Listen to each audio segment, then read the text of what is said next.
এ plus B is equal two √7 এবং এ minus is equal two √5 হলে প্রমাণ করো যে 8ab into A square plus B square equal to 24। এই অঙ্কটি 11 থেকে 20তম গ্রেডের বিভিন্ন লিখিত পরীক্ষাতে প্রায় এসেছে। তো আমরা সমাধান শুরু করি। বাম পক্ষ ডান পক্ষ সমান দেখাতে হবে। তো বাম পক্ষ থেকে আমরা ডান পক্ষ প্রমাণ করব। বাম পক্ষে কী দেওয়া আছে? 8ab into A square plus B square. এখন আমরা সূত্রে নিব। তো এইটাকে ভাঙাইতে পারি 4 গুণন 2, আর এখানে যা আছে তাই আমরা লিখলাম। এবার খেয়াল করেন, এই এবিটাকে 4-এর সাথে রাখি আর 2টাকে এ স্কোয়ার প্লাস বি স্কোয়ারের সাথে রাখি। এখন আমরা সূত্রে নিব। 4ab সূত্র আছে, 2 into A square plus B square সূত্র আছে। তো 4ab সূত্রটা কি? A plus B whole square minus A minus B whole square. আর 2 into A square plus B square সূত্রটা কি?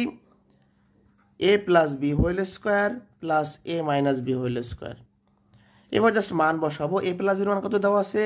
√7, তাহলে √7-এর স্কোয়ার। এ মাইনাস বির কত দেওয়া আছে? √5, তাহলে √5-এর স্কোয়ার। এখানেও সেমভাবে আমরা মান বসাবো। এটুকুর মান কত? √7, তাহলে √7-এর স্কোয়ার, √5-এর স্কোয়ার।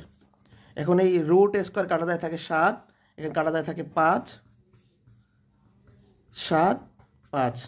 এখন এখান থেকে 2, এখান থেকে কত? 12।